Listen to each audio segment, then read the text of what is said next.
Hello welcome back to my channel. അപ്പോൾ തേങ്ങ വറുത്തരയ്ക്കാതെ എളുപ്പത്തിലൊരു തീയൽ ഉണ്ടാക്കിയാലോ? ഞാനെല്ലാം ഉണ്ടാക്കിയ അമ്മയാണ്. ആദ്യം നമ്മൾ ചെറിയ ഉള്ളി, സവാള, പച്ചമുളക്, കിഴങ്ങ്, പിന്നെ വെളുത്തുള്ളി ഇതെല്ലാം അരിഞ്ഞിട്ട് നമ്മൾ കടുക് വറുത്ത് അതിനകത്തേക്ക് നല്ലതുപോലെ ഒന്ന് മൂപ്പിച്ചെടുക്കണം. എന്നിട്ട് അത് വെന്ത് വരുമ്പോഴത്തേക്ക് അതിനകത്തോട്ടൊരു ഒരു തക്കാളി ഇട്ട് കൊടുക്കാം. ഈ തക്കാളി ഇട്ട് കൊടുത്ത് കഴിഞ്ഞിട്ട് ഒരു 5 മിനിറ്റ് കഴിയുമ്പോഴത്തേക്കും നമ്മുടെ കൊഞ്ചും കൂടെ അതിനകത്തേക്ക് ഇട്ട് കൊടുക്കാം.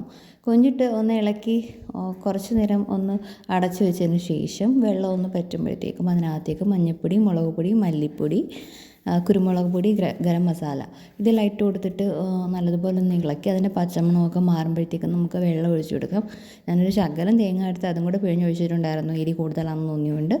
അങ്ങനെ ഇളക്കിയിട്ട് ആവശ്യത്തിന് വെള്ളവും കൂടി ഒഴിച്ചു കൊടുത്ത് നമുക്ക് ആവശ്യത്തിന് ഉപ്പും കൂടി ഇട്ട് കൊടുത്ത് മസാല കുറവാണെന്നുണ്ടെങ്കിൽ അതും കൂടി ചേർത്തിട്ട് കറിവേപ്പിലയും കൂടി ഇട്ടിട്ട് നമുക്ക് നല്ലതുപോലെ ഒന്ന് തിളപ്പിച്ചെടുക്കാം കേട്ടോ. എന്നിട്ട് നമ്മൾ അടച്ചു വെച്ച് വേവിച്ച് വറ്റിച്ചെടുക്കാം. അപ്പോൾ ഈ പരുവായപ്പോഴത്തേക്കും നമ്മുടെ തീയൽ റെഡി ആയിട്ടുണ്ടായിരുന്നു.